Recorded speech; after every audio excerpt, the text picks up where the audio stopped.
Okay, so last section is page 386, how a bill becomes a law. And you can also attach the Schoolhouse Rock, I'm Just a Bill, and you can watch it also. But listen to this first. It says, a bill is a suggested law.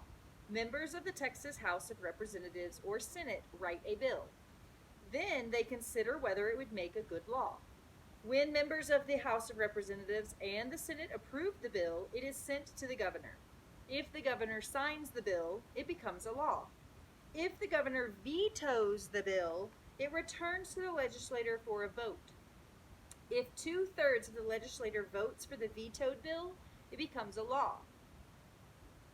Our national government, okay? Oh, let's look here first. All right, so we've got kind of like a flow chart here.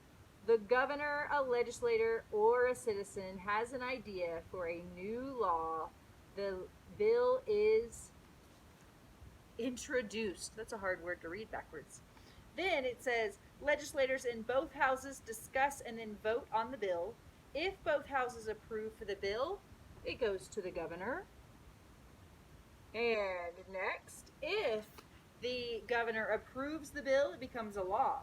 If the governor vetoes the bill, like he's like, nope, then it goes back to the legislature. And then if 2/3 of each house of the legislature approves the bill after a veto, it becomes a law. All right? The video's easier to understand. All right, our national government. Our national government began with the Declaration of Independence in 1776. Its intent and purpose was to explain why the American colonies were breaking away from Great Britain. Then, two more important documents were written. The intents and purposes of these were to create a plan of government, for government, and to outline the rights and responsibilities of citizens. The United States Constitution was the new plan for governing the country. Many Americans were not confident it would protect their rights, so new laws called the Bill of Rights were added. The Bill of Rights outlines the rights of citizens. These documents meant that the citizens would always have their rights protected under the law. Sorry, I keep shaking it. A political region is an area that is governed as a unit. The main political region of the United States is the state. The government of the state of Texas has many similarities to the United States government. For example, the Texas Constitution reflects many of the ideas of the United States Constitution. The federal Constitution is also divided into 3 branches. The voters of each state elect senators and representatives to represent them in the Capitol in Washington, D.C. Each state elects 2 senators to send to Washington. The number of representatives depends on a state's population. Texas is divided into 36 congressional districts, and so it has 36 representatives.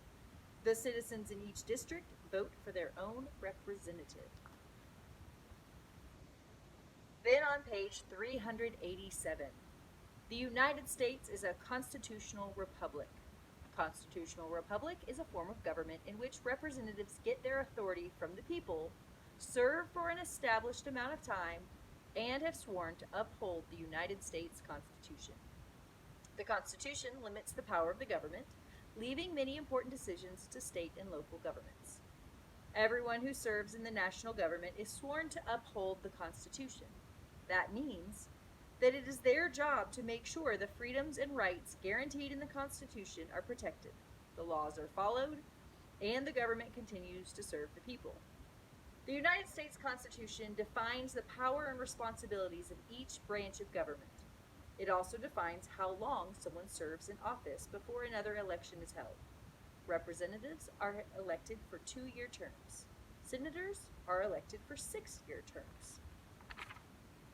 And it just kind of ends like that, doesn't it? That seems like a weird place. All right, so you can look at and talk with your family about some of the questions that are down at the bottom.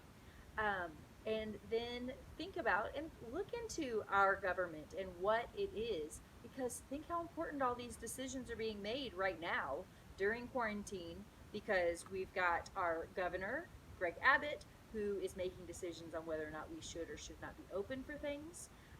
and that decided that schools should be closed to keep us safe.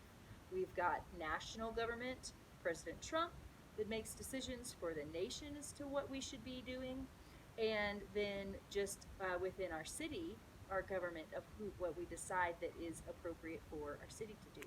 So those are some great conversations to have with your family, and we've got a primary source showing the beginning of the United States Constitution, and it's just, for some people, it's really, really interesting stuff, and they go into politics, and it becomes their lifestyle. So, all right, I hope you guys are doing well, you are staying safe, and that you are doing your best. All right, bye-bye.